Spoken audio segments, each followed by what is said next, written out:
É verdade que muitos santos dos últimos dias, tendo sido batizados e confirmados membros da Igreja, e alguns inclusive tendo recebido suas investiduras, tendo sido casados e selados nos templos do Senhor, acham que consequentemente têm garantidas as bênçãos da exaltação e vida eterna. Porém, isso não acontece. Há dois requisitos básicos que todo ser humano deve cumprir, ou não. 1. Samuel Johnson, lexicógrafo e autor inglês, 1709 a 1784. Esta vida é o tempo 21. Poderá obter as grandes bênçãos que lhe são oferecidas. Ela deve receber as ordenanças e deve ser fiel, superando suas fraquezas. Portanto, nem todos os que afirmam ser santos dos últimos dias serão exaltados. Contudo, para os santos valentes, que cumprem fiel e integralmente todos os requisitos do Evangelho, as promessas são gloriosas e fogem ao alcance de qualquer descrição. Então serão deuses, pois não terão fim, portanto, serão de eternidade em eternidade, porque continuarão, então serão colocados sobre tudo, porque todas as coisas lhes serão sujeitas. Então serão deuses, porque terão o poder, e os anjos lhes serão sujeitos. Dantes 132:26. Os perigos da protelação. Devido à predisposição reinante entre os homens de adiar o que deve ser feito e ignorar as instruções, o Senhor tem repetidamente apresentado severas recomendações e solenes advertências. Diversas vezes em diferentes fraseologias e através dos séculos o Senhor tem lembrado o homem de suas obrigações, a fim de que ele nunca possa alegar ignorância. O tema principal da admoestação profética tem sido de que o tempo para agir é agora, nesta vida mortal. Não se pode impunemente retardar o cumprimento dos mandamentos de Deus. Notemos as palavras de Amulek, especialmente as vigorosas declarações referentes a quando devemos agir, que se encontram em itálicos. Sim, eu quisera que viesses, não endurecendo mais vossos corações. Pois agora é chegado o tempo e o dia da vossa salvação, e se vos arrependerdes, não endurecendo vossos corações, imediatamente será realizado para vós o grande plano de redenção. Pois eis que esta vida é o tempo para os homens se prepararem para o encontro com Deus. Sim, eis que o dia desta vida é o dia para os homens executarem os seus labores. E agora, como vos disse antes, já que haveis tido tantos testemunhos, peço-vos, portanto, que não deixeis o dia do arrependimento para o fim, porque depois deste dia de vida que nos é dado para nós prepararmos para a eternidade, eis que se não aproveitarmos nosso tempo, virá a noite tenebrosa, durante a qual nenhum labor poderá ser realizado. Não podereis dizer, quando fordes levados a essa terrível crise, eu me arrependerei para que possa retornar a meu Deus. Não, não podereis dizer isso, porque o mesmo Espírito que possuir vossos corpos, quando deixardes esta vida, terá forças para possuir vossos corpos naquele mundo eterno. Alma 34:31-34. Grifo nosso. Mesmo deixando de lado as muitas escrituras que prestam testemunho similar, lendo e meditando com fé e seriedade sobre a admoestação acima, sentir-nos-emos fortemente convencidos da necessidade de nos arrependermos, agora. O apóstolo moderno Melvin J. Ballard dá grande ênfase às palavras de Amulek nestes termos. Mas esta vida é o tempo em que os homens devem arrepender-se. Não nos permitamos imaginar que podemos descer à sepultura sem ter dominado as corrupções da carne, e lá ficar livres de todos os nossos pecados e tendências malignas. Eles permanecerão conosco. Permanecerão com o espírito quando ele separar-se do corpo. Na minha opinião, qualquer homem ou mulher pode fazer mais para cumprir as leis de Deus em um ano desta vida do que poderiam em 10 anos na vida após a morte. O espírito apenas pode arrepender-se e mudar, então a batalha terá que prosseguir, posteriormente com a carne. É muito mais fácil superar-se e servir o Senhor quando carne e espírito estão unidos. Este é o tempo em que os homens são mais maleáveis e suscetíveis. Após a morte, descobriremos que cada desejo, cada sentimento, será grandemente intensificado. Quando o barro é maleável, é muito mais fácil de mudá-lo do que quando está duro e solidificado. Esta vida é o tempo para nos arrependermos. É por isso que presumo que levará 1000 anos após a primeira ressurreição até que o último grupo esteja preparado para surgir. Levarão 1000 anos para fazer o que teria levado apenas 70 anos nesta vida. A revelação do presidente Joseph F. Smith de 1918 contém estas palavras. Os mortos haviam considerado a longa ausência de seus espíritos dos seus corpos como um cativeiro. 4. Outra citação do Elder Ballard esclarece o pensamento do presidente Smith. Quando partirmos desta vida, deixarmos este corpo, desejaremos fazer muitas coisas que de modo algum poderemos fazer sem esse tabernáculo. Estaremos seriamente prejudicados, e ansiaremos pelo corpo. Oraremos para que logo chegue a tão esperada reunião com nossos tabernáculos. Então saberemos a grande vantagem que é ter um corpo. Portanto, todo homem e mulher que está adiando até a próxima vida a tarefa de corrigir e superar as fraquezas da carne, está se condenando a anos de cativeiro, pois ninguém poderá ressuscitar antes de completar o trabalho que lhe compete, antes de superar a si mesmo, antes de ter feito tudo o que podia fazer. 5. 2. Melvin J. Ballard, falecido membro do Conselho dos 12, 1873 a 1939. 3. Melvin J. Ballard, Trader Grace of Glory. 4. Joseph F. Smith, Gospel Doctrine, Salt Lake City, Deseret Book Co., 1966. pg 475. 5. Melvin J. Ballard, Trader Grace of Glory. Esta vida é o tempo. O casamento eterno para o Sud é agora. Em nenhum outro lugar o elemento tempo é mais diretamente salientado do que no assunto do casamento eterno. É verdade que um Pai misericordioso faz provisões especiais pós-morte para aqueles que não ouvem o Evangelho nesta vida, mas para os santos dos últimos dias o tempo é agora. Leamos a palavra do Senhor referente ao convênio do casamento. Eu te revelo um novo e eterno convênio, e se não obedeceres, então serás condenado, pois a ninguém é permitido rejeitar este convênio e entrar na minha glória. Dantes 132:4. E esse convênio é o casamento celestial. Com referência ao mesmo tema, em nossa própria dispensação, o Senhor proporcionou mais luz ao assunto numa declaração que fez ao povo na Palestina. Pois estreita é a porta e apertado o caminho que leva à exaltação é a continuação das vidas, e poucos há que o encontram, porque no mundo não me recebeis nem me achareis. Mas, se me aceitardes no mundo, então me conhecereis e recebereis a vossa exaltação, para que onde eu estiver, estejais vós também. Isto é vidas eternas, conhecer o único sábio e verdadeiro Deus, é Jesus Cristo é quem ele enviou. Eu sou ele. Recebei vós, portanto, a minha lei. Larga é a porta, e espaçoso o caminho que conduz às mortes. Muitos há que entram por ela, porque não me recebem, nem guardam a minha lei. Dantes 132:22-25. Grifo nosso. Quão impressivo o Senhor torna o elemento tempo. E por quê? Ele daria toda essa ênfase se ela não fosse necessária? Será que as frases no mundo e fora do mundo significam que o homem pode passar acidentalmente pelos anos da mortalidade comendo, bebendo e folgando, ignorando todos os mandamentos e deixando de viver uma vida limpa, e ainda assim receber as bênçãos? Seremos julgados de acordo com o nosso conhecimento. O conhecimento do Evangelho advém a muitos homens e mulheres nesta vida juntamente com as oportunidades adequadas de vivê-lo. Esses serão julgados pela lei do Evangelho. Aqueles que não tiverem a oportunidade de ouvi-lo e compreendê-lo durante a existência mortal, terão esse privilégio no mundo por vir. O julgamento será executado segundo o conhecimento e a aquiescência. Os santos dos últimos dias pertencem à primeira categoria.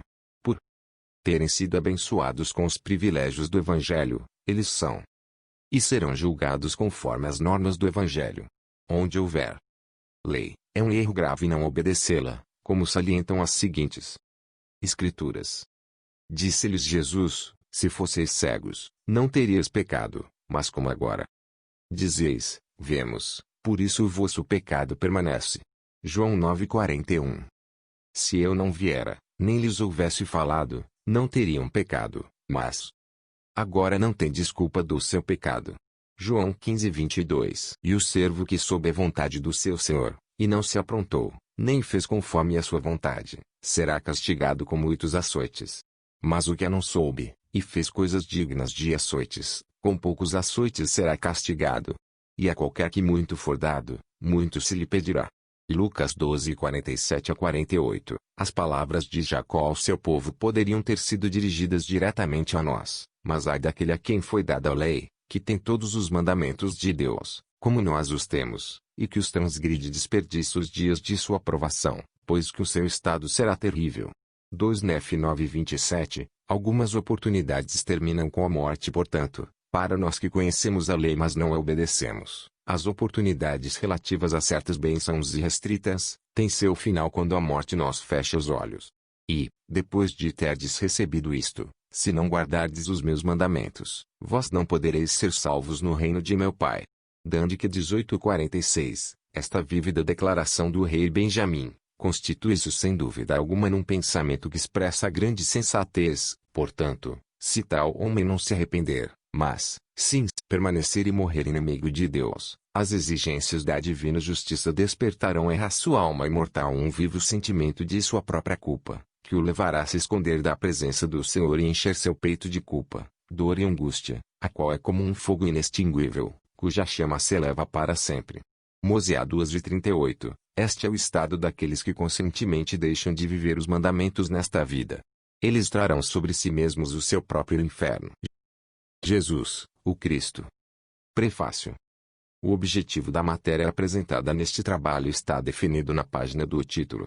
Notar-se-á, prontamente, que o autor se afastou do curso usualmente seguido pelos escritores da vida de Jesus Cristo, curso este que, via de regra, tem início no nascimento do Filho de Maria, terminando na ascensão do Senhor crucificado e ressuscitado do Monte das Oliveiras.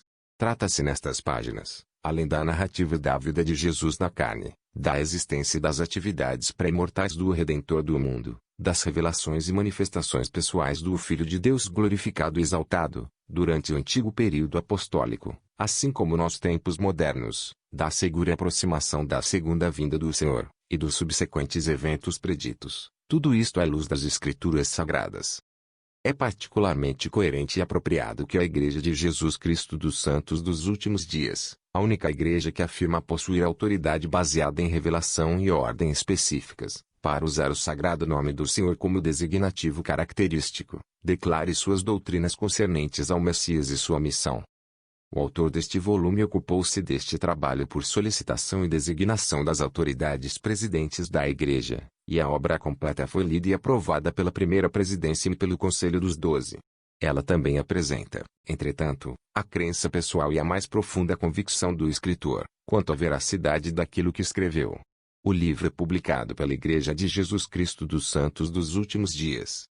Uma feição característica do trabalho é a orientação fornecida pelas escrituras modernas, e a explicação das escrituras sagradas dos tempos antigos à luz de revelação atual. Revelação essa que, como um raio poderoso e bem dirigido, ilumina muitas passagens obscuras de construção antiga.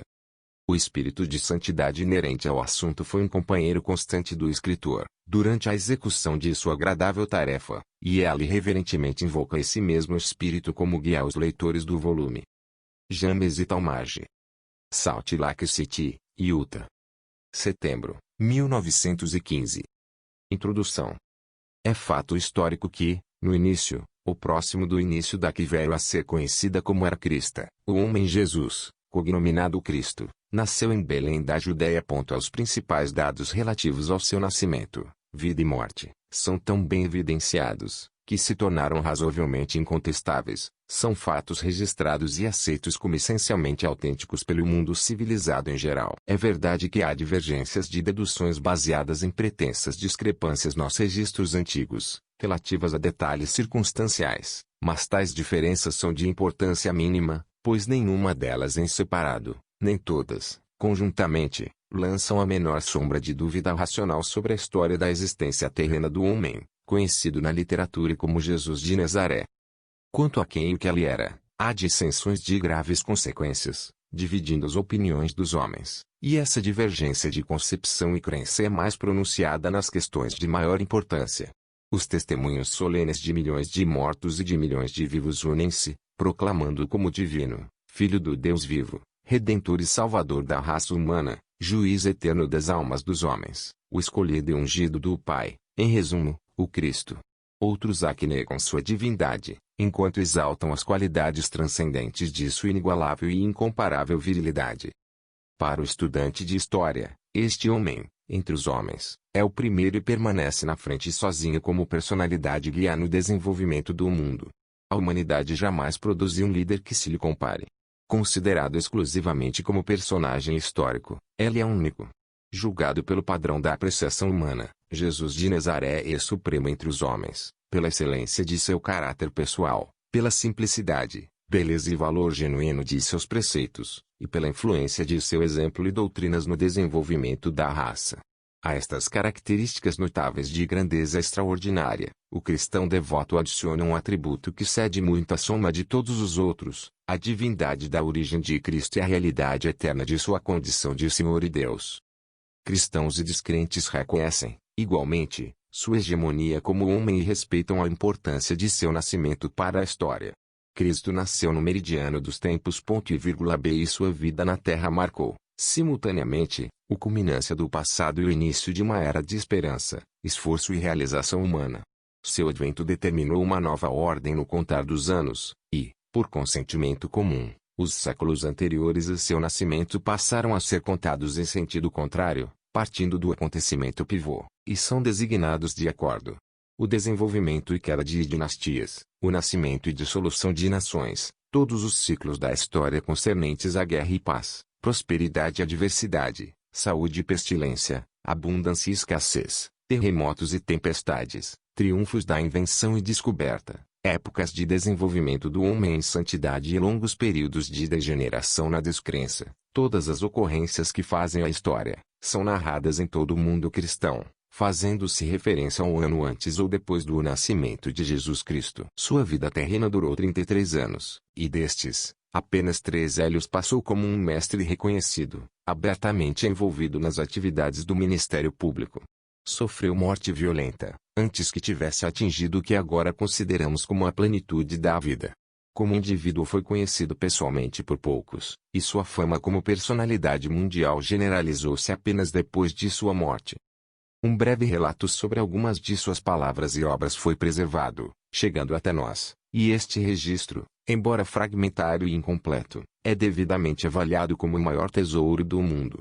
A mais antiga e mais extensa história de sua existência mortal encontra-se na compilação de escrituras, conhecidas como Novo Testamento. Na verdade, pouco foi dito sobre ela pelos historiadores seculares do seu tempo. Ainda que poucas e curtas sejam as alusões feitas por escritores não bíblicos, no período imediato ao do seu ministério, são entretanto suficientes para corroborar o registro sagrado, no que concerne à realidade e ao período da existência terrena de Cristo. Nenhuma biografia adequada de Jesus, como menino e homem, foi ou pôde ser escrita, pela simples razão de que não existem dados para compô-la. No entanto, homem algum jamais viveu, sobre o qual tanto tenha sido dito ou cantado, e nenhum a quem tenha sido devotado uma porção maior da literatura mundial.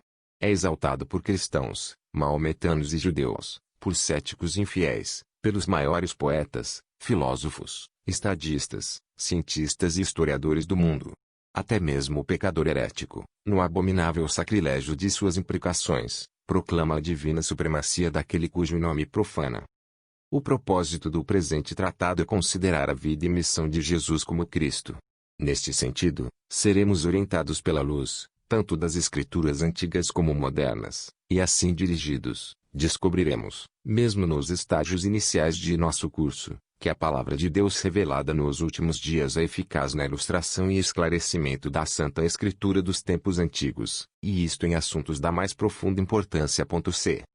Ao invés de iniciarmos nosso estudo com o nascimento terreno do Santo Menino de Belém, consideraremos o papel do Filho primogênito de Deus nos primeiros conselhos dos céus, quando foi escolhido e ordenado para ser o Salvador da raça de mortais ainda por nascer, o Redentor de um mundo então em seus estágios formativos de desenvolvimento.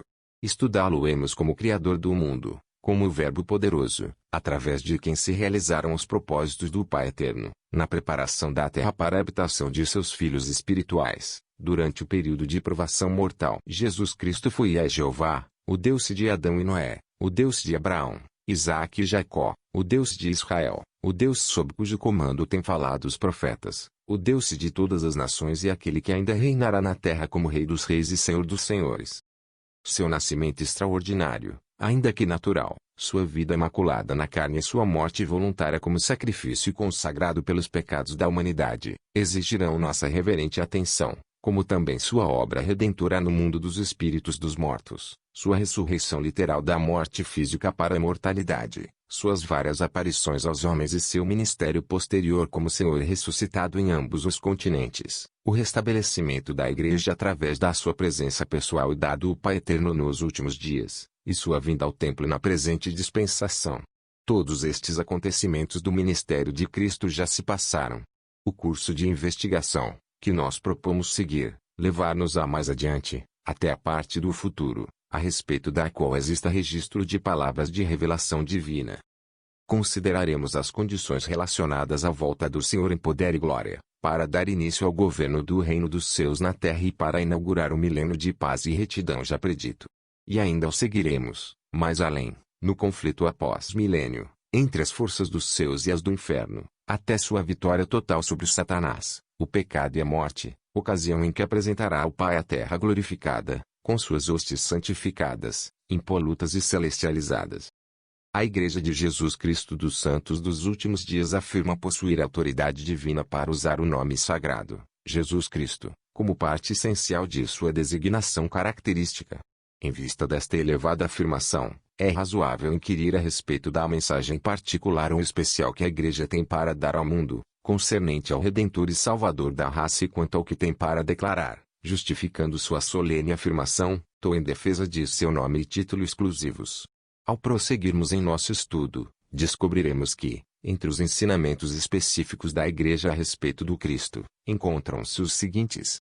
1. A unidade e continuação de sua obra em todas as épocas envolvendo necessariamente a veracidade de sua preexistência e pré-ordenação.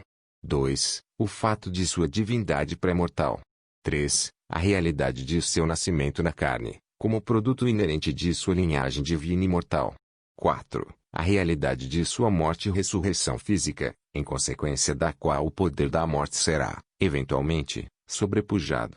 5. O rigor da expiação, efetuada por ela incluindo a exigência absoluta de obediência individual às leis e ordenanças do Evangelho, como meio pelo qual pode ser atingida a salvação. 6. A restauração de seu sacerdócio e o restabelecimento de sua Igreja na corrente época, que é, verdadeiramente, a dispensação da plenitude dos tempos.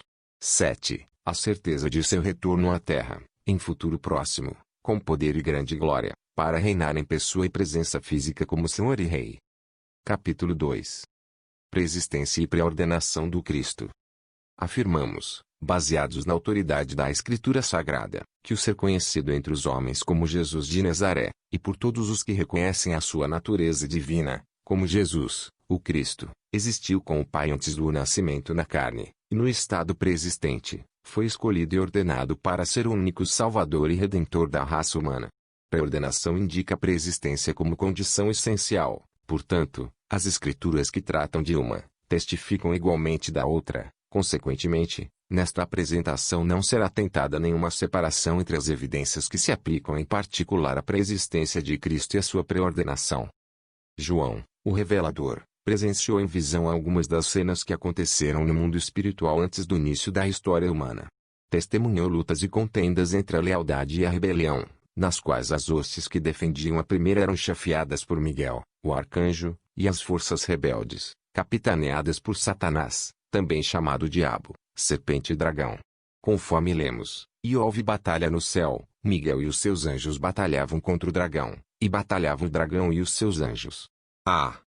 Nessa luta entre hostes espirituais, as forças estavam divididas de maneira desigual. Satanás congregava sob seu estandarte somente uma terça parte dos filhos de Deus, simbolizados como as estrelas do céu, a maioria, ou lutou ao lado de Miguel, ou, pelo menos, absteve-se de oposição ativa, cumprindo, dessa maneira, O propósito de seu primeiro estado enquanto os anjos que formavam ao lado de Satanás, não guardaram o seu principado, se perdendo o direito às gloriosas possibilidades de uma condição avançada, ou segundo estado.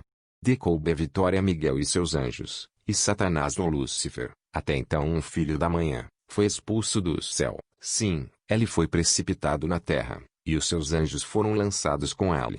E o profeta Isaías, a quem essas graves ocorrências foram reveladas, cerca de 8 séculos antes do tempo dos escritos de João, lamenta, com inspirado sentimento, a queda de um ser tão grandioso, e especifica a ambição como causa principal dessa queda. Como caíste desde o céu, ó estrela da manhã, filha da alva.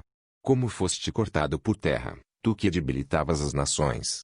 E tu dizias no teu coração, eu subirei ao céu, acima das estrelas de Deus exaltarei o meu trono, e no monte da congregação me assentarei, aos lados do norte. Subirei sobre as alturas de nuvens, e serei semelhante ao Altíssimo.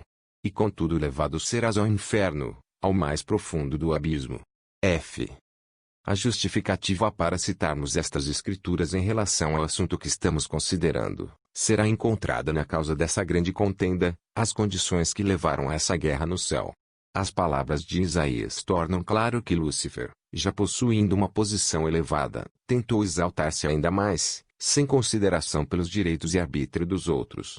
O assunto é considerado em palavras que não deixam dúvidas, numa revelação dada a Moisés e repetida através do primeiro profeta da presente dispensação, e eu, o Senhor Deus, falei a Moisés, dizendo, aquele Satanás a quem tu deste ordem em nome do meu unigênito, é o mesmo que existiu desde o princípio, e ela apresentou-se a mim, dizendo, eis-me aqui, envia-me, serei teu filho e redimirei a humanidade toda, de modo que nenhuma alma se perca, e sem dúvida, eu o farei. Portanto dá-me a tua honra. Mas eis que o meu filho amado, que foi meu amado e meu escolhido desde o princípio, disse-me, Pai, faça-se a tua vontade e seja a tua glória para sempre. Portanto, por ter Satanás se rebelado contra mim e procurado destruir o arbítrio do homem, o qual eu, o Senhor Deus, lhe dera, e também, por querer que eu lhe desse meu próprio poder, fiz com que ele fosse expulso pelo poder do meu unigênito. E ele tornou-se Satanás, sim, o próprio diabo, o pai de todas as mentiras, para enganar e cegar os homens e levá-los cativos segundo sua vontade, sim, todos os que não derem ouvidos à minha voz. Desta maneira, é-nos mostrado que, antes de o homem ser colocado na terra, desconhecemos quanto tempo antes, Cristo e Satanás, juntamente com hostes de filhos espirituais de Deus, existiram como indivíduos inteligentes, que possuíam o poder e a oportunidade de optar pelo rumo que tomariam, e os líderes que iriam seguir e a quem obedecer. E nesse grande conselho de inteligências espirituais, foi apresentado, e indubitavelmente discutido o plano do Pai, segundo o qual seus filhos avançariam para o segundo estado.